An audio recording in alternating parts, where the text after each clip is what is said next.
Hello बच्चों. So let's read the question given here.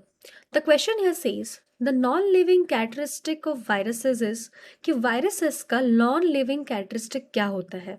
हमारे पास पहला ऑप्शन है ability to multiply only inside the host. दूसरा option है ability to cause disease in the host. Third option है ability to undergo mutation and fourth option है ability of crystallization. तो पहले हम यहाँ पे देखेंगे कि इस क्वेश्चन का की कॉन्सेप्ट क्या होगा. तो इस क्वेश्चन का की कॉन्सेप्ट होगा the living and non living characters, the living and non living character of viruses. कि वायरसेस का कौन सा कैरेक्टर्स यहाँ पे लिविंग है और कौन सा कैरेक्टर्स नॉन लिविंग है. तो पहला ऑप्शन अगर हम देखें, हमारे पास फर्स्ट ऑप्शन में गिवन है ability to multiply only inside the host. तो जो मल्टीप्लिकेशन, एबिलिटी टू मल्टीप्लाई या फिर multiplication of the particular organism, ये हम कैसे अचीव करते हैं. मल्टीप्लिकेशन अचीव करता है ओनली लिविंग सेल्स, क्योंकि मल्टीप्लिकेशन मतलब सेल डिवीजन का हमारे पास दो ही तरीके हैं, that is mitosis and meiosis. And even fragmentation वगैरह भी है जो कि हमारे क्या है ना, एसेक्सुअल मेथड्स है, वो सब भी है, लेकिन उसके लिए भी एक सेल को लिविंग होना पड़ेगा. तो वो नहीं है एक नॉन लिविंग कैरेक्टरिस्टिक. हमारे पास नेक्स्ट ऑप्शन में क्या है ना, ability to cause disease in the host. To cause disease मतलब उसके पास क्या होना चाहिए, इन्फेक्टिंग पावर होनी चाहिए. और इन्फेक्टिंग पावर तभी हो पाती है अगर वो उस चीज के अंदर पेनेट्रेट कर पाए.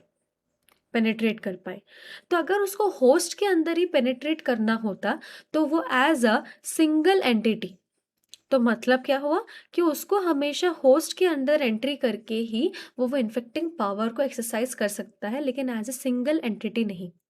तो इसीलिए डिजीजेस कॉज करने के लिए भी एक ऑर्गेनिज्म को या फिर एक पार्टिकल को लिविंग होना पड़ेगा टू एक्सरसाइज इट्स पावर. हमारे पास थर्ड ऑप्शन में क्या है, यहाँ पे third option is ability to undergo mutation.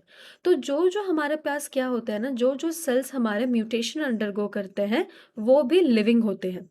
क्योंकि म्यूटेशन क्या होता है ना, म्यूटेशन तुम्हारे जीनोम पे टारगेट करता है, तुम्हारे सेल डिवीजन मशीनरी पे टारगेट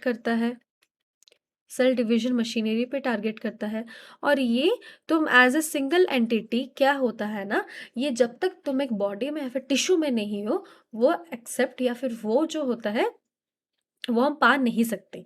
तो ये भी क्या हुआ, एक तरह का नॉन लिविंग कैरेक्टरिस्टिक हुआ ऑफ द, ये एक तरह का क्या हुआ, ये भी एक तरह का लिविंग कैरेक्टरिस्टिक हुआ ऑफ द वायरस.